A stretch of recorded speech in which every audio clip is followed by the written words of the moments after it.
আমি জানি তোমরা এই বিয়ে বাড়ির ভিডিও ফটো সবাই দেখে ফেলেছো, আর এই বিয়ের বাড়ির বড় ভিডিওটা আমার এখনো ছাড়া হয়নি। কারণটা হচ্ছে গিয়ে কি, বাড়ির সব কাজকর্ম করে বাচ্চাকে সামলিয়ে ভিডিও এডিট করতে একদমই মন চায় না।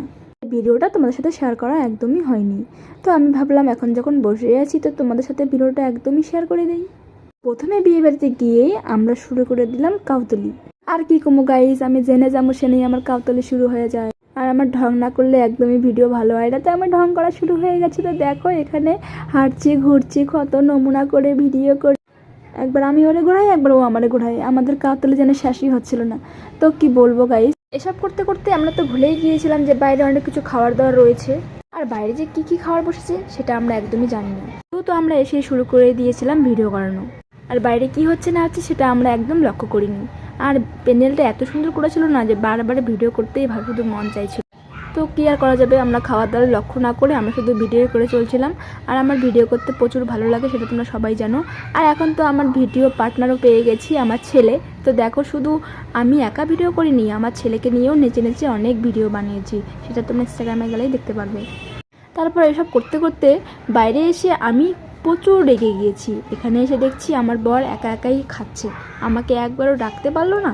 মানে ডাকা তো দূরের কথা, একা একা খাচ্ছে, আমাকে একবার দেখছেও না। তারপর রাগে ঝালে একাকার হয়ে আছি আমি। তো তারপর এখানে একটা দিদি খাচ্ছিল, তো রাগ উঠলেও একটু হাসতে হবে সবার সামনে, তো তার জন্য আমি একটু দিদিটাকে ভিডিও করে দিয়েছিলাম। আর দিদিটা প্রথমে ভেবেছিল একটা ফটো হচ্ছে, তো দিদিটা ভালো করে ধরেছিল। তারপর বলছে আর একটা ফটো তুলে দাও, তো তারপর ভিডিওটা অফ করে ফটো তুলে দিলাম। আর এখানে ছিল ফুচকা স্টল, ঘুগনি, পকোড়া, পান, আর হচ্ছে কফি। আর কফি তো সব বিয়েবাড়িতেই থাকে, এই বিয়েবাড়িতেও ছিল, কিন্তু কফিটা আমরা একদমই খাইনি। ওনার উপরে খুব রাগ হচ্ছিলো, কারণ একা একা খাচ্ছে, আমার দিকে একবার তাকাচ্ছে না, আমাকে একবার বলছে না খেতে। আমার প্রচুর রাগ উঠছিলো। আমি কিছু খাওয়া দাওয়া করে রেগে মেগে গিয়ে ঘরের মধ্যে বসেছিলাম, মানে প্যান্ডেলের ওখানে বসে বাবাইকে কিছু খাওয়াচ্ছিলাম, দুধ খাওয়াচ্ছিলাম।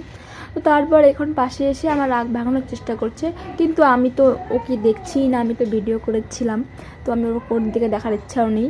তারপর আমার অনেক কষ্টে আমার রাগ ঠাক ভাঙিয়ে এই যে আমরা এখন ভিডিও করছি। আমার ভিডিওটা এতটুকুই, কেমন লাগলো আমাকে জানিও কমেন্ট করে। এখন টাটা বাই বাই, সবাই ভালো থেকো, সুস্থ থেকো।